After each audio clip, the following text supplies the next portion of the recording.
채권단이 동부그룹 매각 대상 자산을 우선 인수한 뒤 매각하는 방안을 추진 중입니다. 국내 기업인 미국에서 세계적인 금융회사들의 환율 조작으로 피해를 봤다며 집단소송을 냈습니다. 이르면 올해 말부터 실수나 연체로 떨어진 신용등급이 원상복구됩니다. 박근혜 대통령의 취임 후 첫 국회 시정연설 내용에 대해 야권이 강하게 반발하고 있습니다. 시청자 여러분 안녕하십니까. 생경제 현장의 임동석입니다. 오늘 월요일 코스피 지수 기관의 매수세로 2010선 회복하면서 마감을 했습니다. 증권부 강광우 기자입니다. 안녕하십니까. 네, 안녕하십니까. 네, 오늘 시황부터 알려주십시오. 네, 오늘 주식시장은 기관의 매수 우위로 코스피가 소폭 상승했습니다. 오늘 코스피 지수는 전 거래일보다 0.26% 오른 2010.81의 거래를 마쳤습니다. 외국인은 180억 원 순매도했지만 기관이 630억 원 순매수하면서 지수를 지지했습니다. 개인은 400억 원 순매도했습니다. 업종별로는 등락이 엇갈렸습니다. 음식료업이 1% 이상 뛰었고 종이목재, 운수장비 등도 안정적인 흐름을 이어갔습니다. 반면 운수창고는 2% 넘게 하락했고 비금속 광물, 기계 등은 약세를 보였습니다. 시가총액 상위 종목은 삼성전자가 외국인 러브콜의 147만 원 선을 넘어섰고 현대차, 현대모비스 등도 상승했습니다. 반면 기아차, 신한지주 등은 차익 실현 매물이 출회됨에 따라 하락했습니다. 네. 자, 그리고 유동성 위기를 겪고 있는 동부그룹이 내놓은 강도 높은 자구책에 대해서 주가가 강세를 보였다고요? 네, 동부그룹주가 전날 시장의 예상보다 강도가 높은 자구계획을 내놓자 강세를 보였습니다. 이번 자구계획은 동부하이텍과 동부메탈 매각, 김준기 회장의 사제 출연, 동부특수광 기업 공개 등의 방안이 포함됐습니다.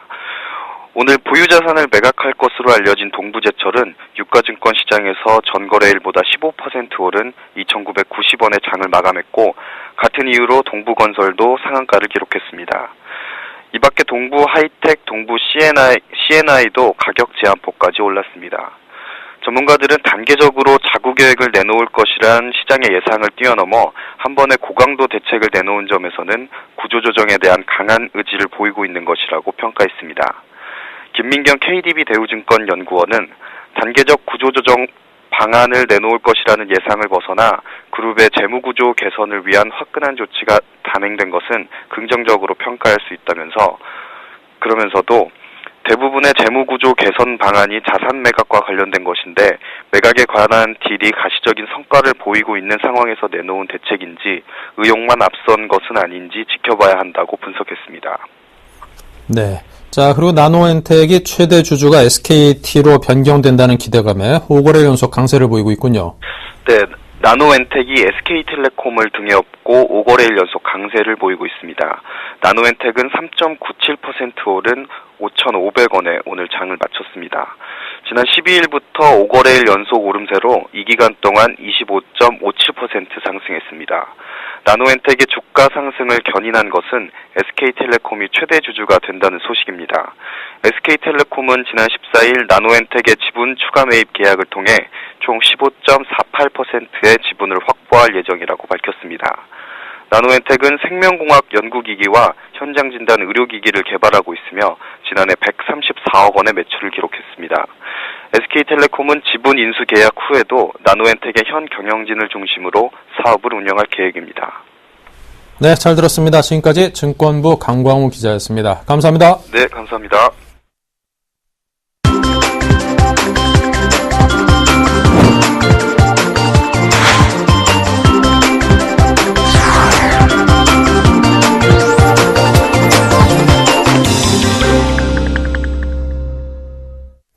네, 다음은 오늘의 주요 뉴스입니다. 산업은행 등 채권단이 동부하이텍과 동부메탈 등 동부그룹이 매각 의사를 밝힌 자산을 인수한 뒤 매각하는 방안을 추진 중입니다. 산업은행 관계자는 동부그룹이 개별적으로 자산을 매각하면 시간이 오래 걸리거나 매각이 원활하게 진행되지 않을 가능성이 있다며 별도의 특수목적 회사를 설립해 자산을 사들여 매각하는 방안을 동부에 제안했다고 밝혔습니다. SPC에 자산을 넘기면 동부그룹은 채권단으로부터 인수자금을 받아 유동성을 이른 시일 안에 개선할 수 있습니다. 국내 기업이 미국에서 세계적인 금융회사들의 환율 조작으로 피해를 봤다며 집단 소송을 냈습니다. 미국 뉴욕의 법무법인 김앤벤은 한국 업체인 심택을 대표 당사자로 바클레이스 은행과 시티그룹, 크레딧스위스, 도이치뱅크, JP모건체이스, UBS 등을 피고로 하는 집단 소송을 제기했다고 밝혔습니다. 원고 측은 글로벌 은행들이 담합을 금지하는 미국 셔먼법 등을 어기고 공모해 환율을 인위적으로 조작, 한국 기업들에 막대한 손실을 끼쳤다고 주장했습니다. 하루 5조 달러 규모인 국제 외환시장에서 글로벌 은행들의 거래 비중은 60%를 넘는 만큼 환율 조작은 선실적으로 충분히 가능하다고 지적했습니다. 이르면 올해 말부터 실수나 연체로 떨어진 신용등급이 원상복구됩니다. 개인 신용평가업체 KCB는 새 개인 신용평가 체계 K스코어가 올해 말부터 시중은행에 도입된다고 밝혔습니다. 새 체계가 도입되면 약 250만 명의 신용등급이 개선될 전망입니다. KCB는 기존 신용등급은 과거에 신용거래 이력만을 갖고 평가했지만 새 체계는 신용 여력과 함께 소득 안정성, 약속 이행 태도 등까지 복합적으로 평가하므로 실수로 연체를 했거나 성실하게 빚을 상환한 소비자에게 큰 도움이 될 것이라고 밝혔습니다. 박근혜 대통령의 취임 후 첫 국회 시정연설 내용에 대해 야권이 강하게 반발하면서 전국이 다시 경랑 속으로 빠져들 조짐을 보이고 있습니다. 박 대통령은 국가기관 대선 개입 의혹 관련 민주당의 원샷 특검 수용 요구에 대해 여야가 합의하면을 전제로 언제든 받아들일 수 있다는 입장을 우회적으로 밝혔습니다. 특검 도입은 정치권의 목심을 밝힘으로써 사실상 국회에 공을 넘긴 것입니다. 국정원 개혁특위 신설 요구에 대해서도 국정원이 자체 개혁안을 제출하면 국회가 심의해달라는 기존 입장을 재확인했습니다. 민주당은 불통으로 야당과 국민을 무시했다고 반발해 주요 법안과 예산안 심의에 상당 기간 협조하지 않을 가능성이 제기되고 있습니다.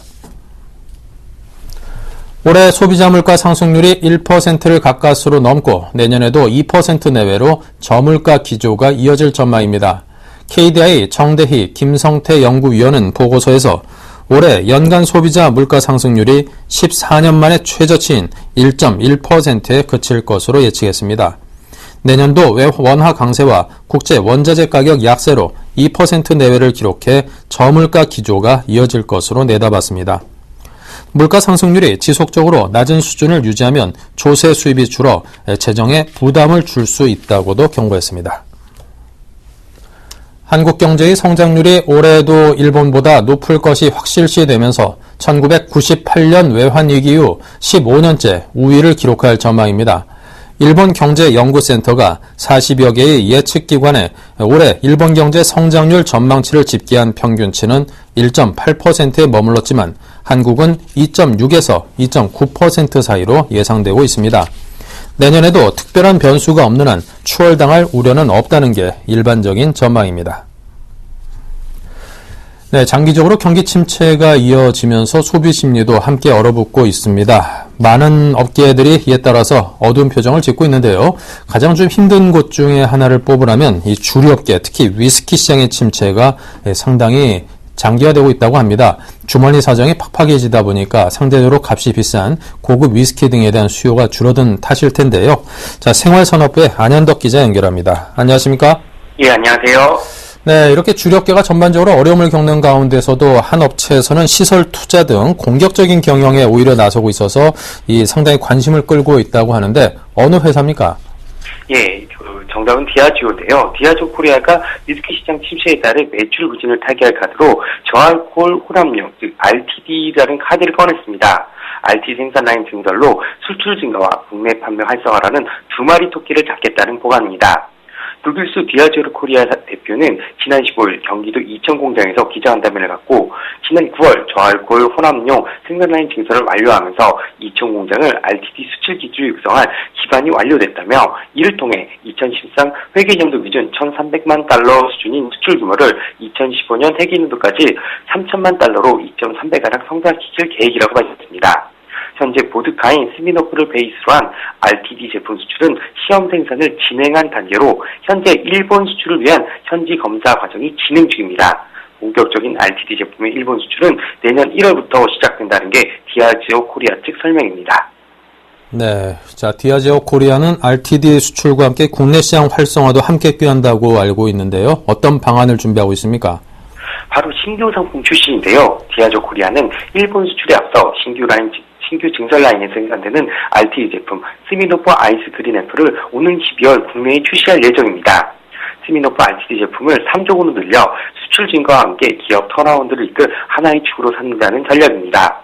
앞서 국내 출시된 스미노프 RTD 2종의 경우 디아지오 필리핀 공장이 문을 닫으면서 수출이 다소 지체된 바 있는데요. 디아지오 코리아는 대만 공장 쪽으로 국종 물량으로 수익 규모를 늘리는 한편 신규 제품 출시로 스미노프 RTD 국내 판매 활성화를 꾀한다는 방침입니다. 네. 자, 새롭게 라인이 증설되는 디아지오의 이천 공장, 역사가 긴 공장 가운데 하나로 알고 있는데 어떤 곳인지 소개 부탁드립니다. 지난 1981년 7월 설립된 이천 공장은 디아지오 코리아가 2009년 백악 뒤 세일앤리스백 계약을 맺고 20년간 임차인 운영 중인 곳입니다. 설립 역사만 해도 수십 년에 이르는데요. 현재 스미노프와 IW 하퍼, 길리스, 마이어스 등 10개 제품 40여 가지 패키지를 생산, 일본 등 아시아 6개 지역으로 수출하고 있습니다. 특히 9월 50억 가량을 투자해 RTD 증설을 완료했으며 생산 물량의 90%가량을 일본으로 수출할 계획입니다. 이천 공장 RTD 생산 라인을 증설하게 된 배경은 선택과 집중이라는 본사 전략에 따라 필리핀 현지 공장이 문을 닫으며 대체 공지가 필요했기 때문인데요. 일본 시장이 요구하는 까다로운 품질 수준을 맞추고자 본사 차원에서 이천 공장 증설을 결정했다는 게 디아지오 코리아 측 설명입니다. 네. 자, 회사 대표가 나서서 앞으로 꾸준한 투자도 하겠다, 이런 약속을 했는데요. 어떤 내용으로 채워져 있던가요? 조 대표는 이번 간담회에서 이천 공장은 물론 국내 시장의 중요성을 강조했습니다. 그는 이천 공장 내 RTD 생산 라인 증설은 그만큼 국내 생산 제품의 품질이 우수하다는 것을 증명한다며 9월 조니워크하우스 론칭에 이어 이천 공장 생산 라인 증설은 아시아 지역에서 가장 중요한 시장 가운데 하나인 한국 시장에 적극적인 투자가 필요하다는 점을 인식하고 본사 차원에서 아낌없이 지원한 결과라고 말했습니다. 그는 마지막으로 위기는 곧 시장 지배로 확대할 새로운 기회라며 앞으로 국내 RTD 시장 확대는 물론 수출 증가를 꾀하기 위해 국내 시장에 대한 투자를 지속적으로 이끌어갈 것이라고 밝혔습니다. 네. 이 세계에서 몇 안 되는 조니워크 하우스를 몇 달 전에 이제 청담동에 개소하기도 했는데요. 그만큼 우리 시장에 대한 디아지오 코리아의 관심이 크다는 것을 보여주는 거 아닌가 싶습니다. 가보니까 좋더라고요. 예, 생활산업부의 안현덕 기자와 함께했습니다. 감사합니다. 예, 감사합니다.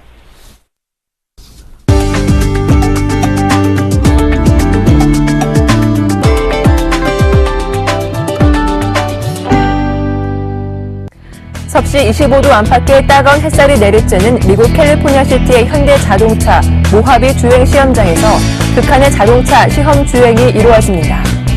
1770만 제곱미터의 드넓은 모하비 주행 시험장에서는 내년 4월에서 5월 북미적 출시를 앞두고 있는 신형 제네시스에 대한 막바지 성능 시험이 한창입니다. 북미 시장에 나오는 모든 현대 기아차는 판매에 앞서 모하비 주행 시험장에서 성능 시험을 거칩니다. 11개 시험로의 길이를 합치면 61km의 이료 정도입니다.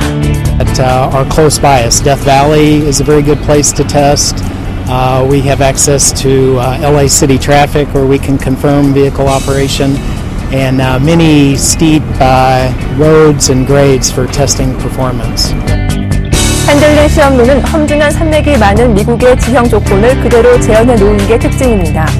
20여 대의 신형 제네시스는 총 누적 거리 260만 킬로미터에 달하는 모하비 주행 시험장 테스트를 통해 완벽한 현지 적합 성능을 확보한 것으로 평가받습니다. 특히 연중 평균 온도만 39도에 달하고 7월에서 8월에는 최대 54도까지 올라가는 주행 시험장으로 엄청난 일조량과 극심한 더위에도 견딜 수 있는 내부 성능을 시험하기 위한 최적의 조건입니다. 현대차는 신형 제네시스를 브랜드 인지도와 시장 점유율 상승을 동시에 견인하는 핵심 무기로 내년 4월에서 5월에 본격 출시합니다. CJ제일제당은 18일 친환경 바이오 발효 공법을 이용한 사료용 아미노산 발린 개발에 성공해 내년 상반기부터 인도네시아 파수루안 공장에서 본격 생산한다고 밝혔습니다. CJ제일제당은 라이신, 스레오닌, 트립토판, 메치오닌에 이어 발린까지 개발에 성공해 세계 바이오 기업 가운데 처음으로 5대 사료용 아미노산 생산 체제를 모두 구축했습니다. 정태진 CJ제일제당 바이오 사업 부문장 부사장은 그린 바이오 사업의 확고한 1위 달성에 주력하고 앞으로 화학 제품을 대체할 수 있는 화이트 바이오까지 사업을 확대할 것이라고 강조했습니다. CJ는 최근 캐시카우로 성장한 바이오 부문을 차세대 성장 동력으로 선정해 그룹 차원에서 대규모 기술 개발과 설비 투자 확대를 추진하고 있습니다. 경제 불황 여파로 2년 연속 뒷걸음질친 세계 TV 시장이 내년부터 회복세로 돌아설 전망입니다. 내년 2월 러시아 소치 동계올림픽, 6월 브라질 월드컵 축구대회 등 대형 스포츠 이벤트가 TV 교체 수요를 자극할 것으로 보입니다. 올해부터 본격적으로 시장이 형성되기 시작한 울트라 HD TV를 앞세운 대형 프리미엄 제품이 시장 성장을 견인할 것으로 예상됩니다. 시장 조사기관인 디스플레이서치는 올해 세계 TV 판매량은 2억 2,759만 대로 지난해보다 2.2% 줄어들지만 내년에는 2억 3,245만 대로 늘어날 것으로 전망했습니다.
네, 이상으로 센 경제 현장을 마칩니다. 감사합니다.